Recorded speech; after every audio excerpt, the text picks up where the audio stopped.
Look here, upon this picture, and on this, a counterfeit presentment of two brothers.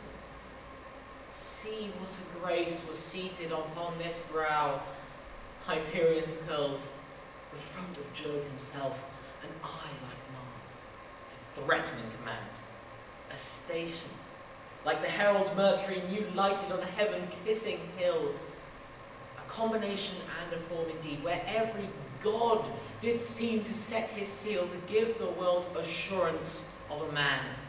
This was your husband. Look you now what follows, this is your husband, like a mildewed ear blasting his wholesome brother. Have you eyes? Could you on this fair mountain leave to feed and batten on this moor? Ha! Have you eyes? You cannot call it love, for at your age the heyday in the blood is tame.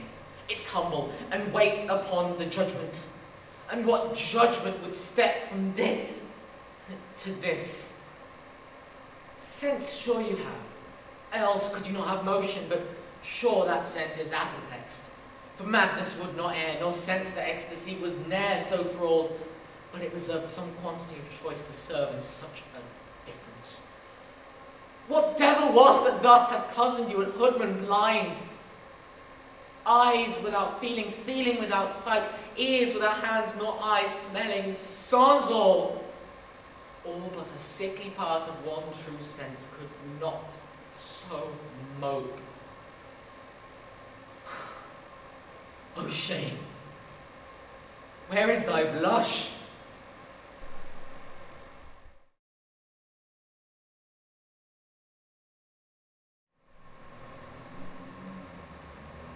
We're tragedians, you see. We follow directions. There is no choice involved.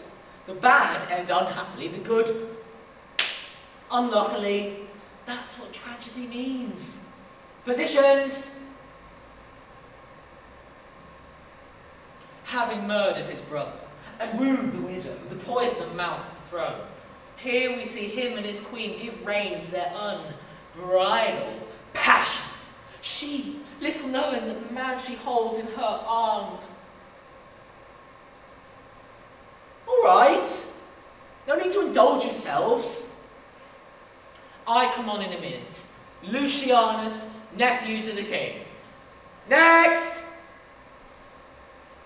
Lucianus, nephew to the king, usurped by his uncle and shattered by his mother's incestuous marriage, loses all reason, throwing the courts into turmoil and disarray as he alternates between bitter melancholy and unrestricted lunacy.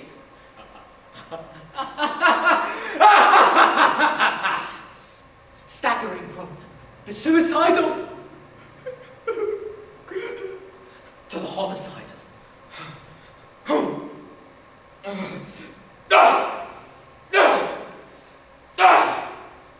He at last confronts his mother, and in a scene of provocative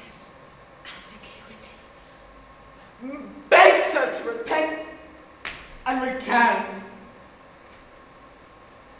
The king, tormented by fear and haunted by guilt, decides to dispatch his nephew to England and entrusts this undertaking to two smiling accomplices, friends, courtier to two spies. And so they depart on board ship with a letter to present to the English court, and they arrive and disembark and present themselves before the English king. The English king? But where is the prince? Where indeed the plot has thickened, a twist of fate and cunning has put into their hands a letter that seals their deaths. Traitors hoisted by their own petard, or victims of the gods? We shall never know.